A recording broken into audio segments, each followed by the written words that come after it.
On my sister's Harvard graduation day, my father made an announcement in front of everyone.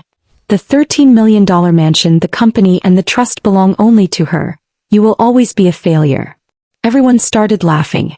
Then a mysterious woman walked inside, handed me a golden key and said, "Now tell them your true identity." Do you know this was never meant for you? My father said those words in front of the entire hall on my sister's Harvard graduation day. Hundreds of people were there. My sister Olivia stood there in her white graduation gown, smiling proudly. My father, James Anderson, held a champagne glass in his hand and looked around at everyone. Today my daughter Olivia has proven that she is the pride of this family. People started clapping. I was clapping too, because that was what I had always done. Then he looked at me, and with a smile he said, "And Emily, you know not everyone is meant to succeed." A few people laughed. I stood there silently. He continued, "The $13 million mansion, Anderson Holdings and our family trust, they all belong to Olivia." The applause started again. Then he said the final sentence, "You will always be a failure." This time the laughter was louder. My sister Olivia lowered her eyes. But she didn't say anything. I only looked at my father. "Did you really want to say all of this here?" He laughed. "Why? Is hearing the truth difficult for you?" I didn't answer. Because I knew something he didn't. He only knew half the story. At that exact moment the doors of the hall opened. An unfamiliar woman walked inside. She was around 60 years old. She wore an expensive suit and carried a small velvet box in her hand. She walked straight toward me. Everyone turned to look at her. She stopped in front of me and said, "Emily Anderson?" I quietly replied, "Yes." She opened the box. Inside was a golden key. He placed it in my hand. "Now tell them your true identity." My fingers froze around the key. My father's expression changed. Because he knew this woman. "My name is Emily Anderson. I was 28 years old when my sister's Harvard graduation changed my entire life. Everyone thought success belonged only to her.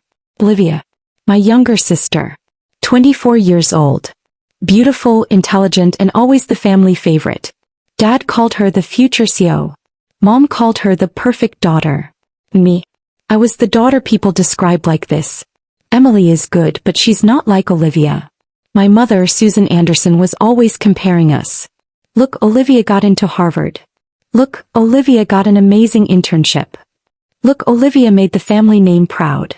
No one ever asked what I had achieved. Because somehow my accomplishments were never enough.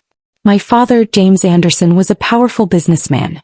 Anderson Holdings handled real estate projects across multiple states.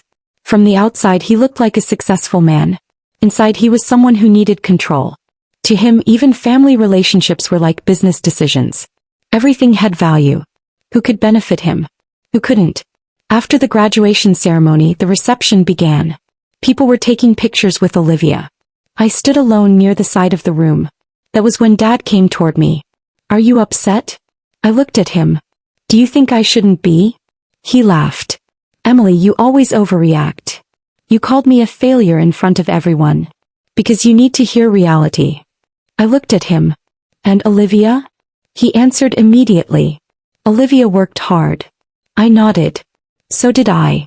He became quiet. Then he said, "You never proved yourself for the family business." I replied, "Because you never gave me a chance." His expression hardened. "That's your problem. You always blame other people." I walked away. But this didn't happen suddenly. It had been happening for years. When I was 18 I told Dad, "I want to study business." He didn't even look up from his newspaper. "You." I frowned. "What does that mean?" He said, "You're better suited for something creative. Business isn't for you."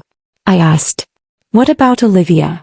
He answered immediately, "Olivia has leadership potential." I remembered that day. After college I started my own small consulting company. The beginning was difficult. I found my own clients. I stayed awake many nights working. Within 3 years my company became profitable.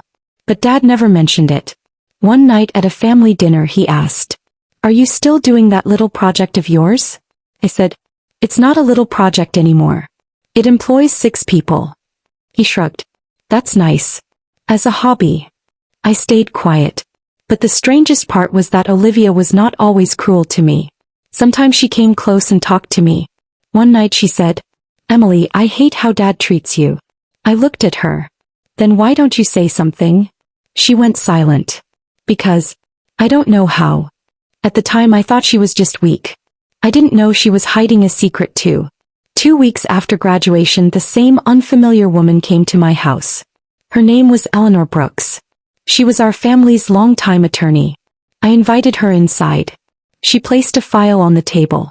"Emily, it's time you know the truth." I looked at her. "What truth?" She opened the file. "Your father never thought you were a failure." I stared at her. "Then what?" He pulled out a document. "He intentionally kept you away from the family business." I took the paper. It was a trust agreement. My eyes stopped on the details. "What is this?" Eleanor answered. "Your grandfather created this trust for you." I went silent. "My grandfather?" She nodded.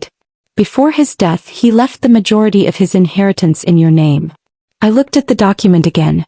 When I saw the amount, I couldn't speak for a few seconds. "But Dad said..." Eleanor interrupted me. "Your father hid the truth." I slowly asked, "Why?" She answered, "Because the condition of the trust was that your identity would be revealed when you turned 28. My breathing stopped. "My identity?" Eleanor pulled out a photograph. An elderly man. My grandfather. Behind the picture was a handwritten note. "Emily is the true successor." That was the moment everything changed. I finally understood why Dad had spent years making me feel smaller. Because he wanted Olivia to have everything. He wanted me to never question him. I looked at Eleanor. "What should I do now?" She replied, "What you should have always been able to do." I closed the file. Bring the truth into the open. The following week I called a meeting. Board members from Anderson Holdings, lawyers and important family members were all there. Dad walked in. He looked at me and smiled. "What is this?" I answered, "A necessary conversation." He laughed. "Emily, you can't run business meetings." I placed the documents on the table. "Maybe you should read these." His expression changed. He picked up the papers. After a few seconds his hands stopped moving. "Where did you get this?" I looked at him. "From the place you spent years keeping me away from." One board member looked at him. "James, is this true?" Dad stayed silent. Olivia quietly said, "Dad." He looked at her. "You don't understand." I answered, "No, Dad. I understand everything now." Then the real truth came out. Olivia stood up. I knew. Everyone looked at her. Dad's face changed. "What?" Tears filled Olivia's eyes. "I found out 2 years ago that Grandpa created the trust for Emily." Dad looked angry. "Why didn't you tell me?" She answered, "Because for the first time, I realized what you were doing to Emily." The room became silent. The sister I had always thought was against me had actually known the truth. Dad looked at me. "Are you going to use this against me?" I calmly replied, "No." I closed the file. I'm only taking back what was always mine. 3 years have passed since that day. Anderson Holdings is still running. But now, under my name. Olivia is building a life of her own. And Dad, he still tells people that I betrayed him. But no one believes him anymore. Because once the truth comes out, it is almost impossible to hide it again. And that golden key, I still have it. But it doesn't open the door to a mansion anymore. It reminds me that there was a time when people called me a failure. And then one day, everyone finally learned my true identity.